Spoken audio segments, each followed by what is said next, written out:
How's it going, y'all? This is going to be a quick tutorial on how to use a baitcaster. Get you started real quick.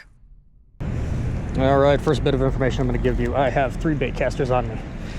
One has 15-pound mono, one has 17-pound mono, and the other one has 45-pound braid. So, mono is a lot easier to use depending on what lures you're going to be using. Anything below I'd say 3/4 ounce, good with mono. Anything above a 3/4 ounce, you're going to want braid, just for how far you're going to be casting. There's bugs everywhere. So we are going to start off with the mono. Oh, this is much higher. Nice. Can't get down that way. The mono is going to be a lot easier to start with, and I would suggest starting out with a higher pounded. You're going to be using 12, 15, 17, somewhere along those lines. Wow, there's a lot of bugs to get started. So, on this one, I have a quarter ounce football jig. First thing you want to do when you set this up, you're going to undo your bail. You're just going to let it sit there. Give it a shake. It may fall. If it stops midair, you have it too tight. You're going to take your tension knob and you are going to loosen it. Give it another jerk. Nope.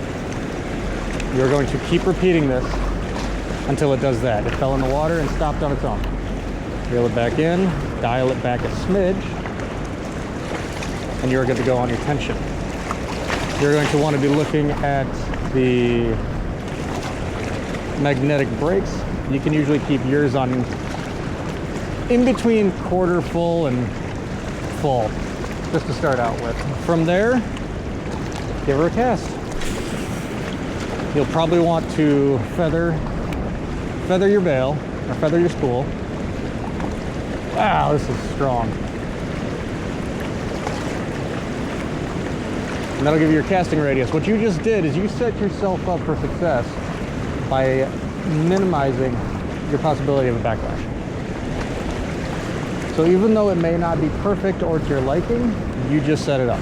This is something you'll want to do every time you swap out a lure, weight, what have you. It's all going to depend on what you're using, line and weight size. Yep. So I will show that one more time with how I have it on a quarter ounce jig.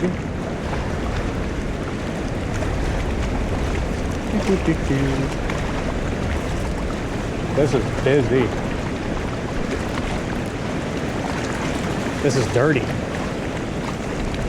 All right, I'm going to cast her and I'm just going to hold it. If I did this right by setting the spool tension and the brake at the right spot, as soon as it hits the water, I shouldn't have to touch this the entire cast.